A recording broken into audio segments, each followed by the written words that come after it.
রাধে রাধে বন্ধুরা, জয় গুরু জয় নিতাই। আজকে আবার একটা নতুন দিনে নতুন ভিডিওয়ে তোমাদের সামনে আসা।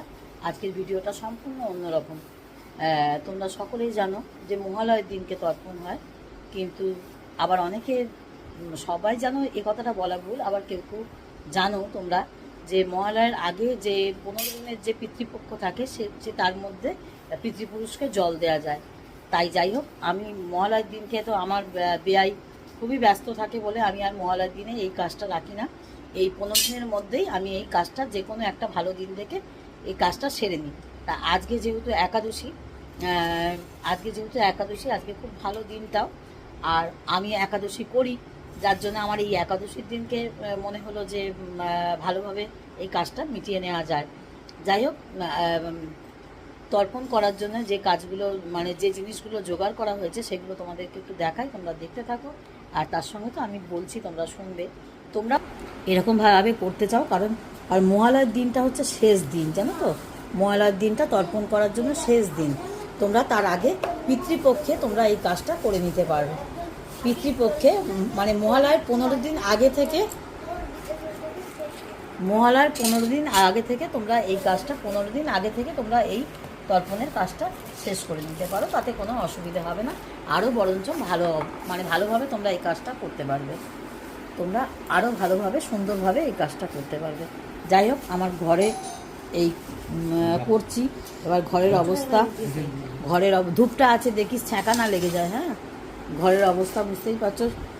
ঘরের মধ্যে আমি আশিসবাবু দুজনে মিলেই এই কাজটা করব। তোমরা দেখতে থাকো, সঙ্গে থাকো। ভিডিও খুব বড় করব না, মোটামুটি ছোটোর ওপরেই তোমাদের দেখাবো, যাতে তোমাদের অসুবিধা না হয়। এই দেখো, এখানে কুশ রাখছি, মোটামুটি ব্যবস্থা করে নিচ্ছি। আশিসবাবুও চলে এসছে, এবার তর্পণ করতে বসবো, তাই সব জোগাড় জানতে করা হচ্ছে। তিল লাগে, জল লাগে। আচ্ছা, এতে কী কী লাগে দেখো, আমার বেয়াই তোমাদের বলে দিচ্ছে, বলো। আচ্ছা, চন্দন অথবা গঙ্গামাটি অথবা চন্দন, গঙ্গামাটি, চন্দন, ফুল, ধূপ, ভর্তুকি, এই যে দেখো কুশের আংটি পড়তে হবে। আর এই যে এখানে নারায়ণ শিলা রয়েছে, তোমরা দেখতে পাচ্ছ, এখানে 1-2টি গঙ্গা জল রয়েছে, সবই এখানে রয়েছে। ধূপ জ্বালানো হয়েছে, হ্যাঁ, অগ্নি সাক্ষী, নারায়ণ সাক্ষী রেখে এই কাজটা সম্পূর্ণ করতে হবে। বাবা মায়ের পিতৃপক্ষে মাতা সবার নামে জল, এই হচ্ছে ব্যাপার। এই দেখো আমার এর সমস্ত কাগজপত্র জেরক্স করে রেখে দিয়েছি, কারণ জলে ভিজে যায় বলে গঙ্গার ঘাটে জলে ভিজে যায়, তাই ল্যামিনেশন করে রেখে দিয়েছে।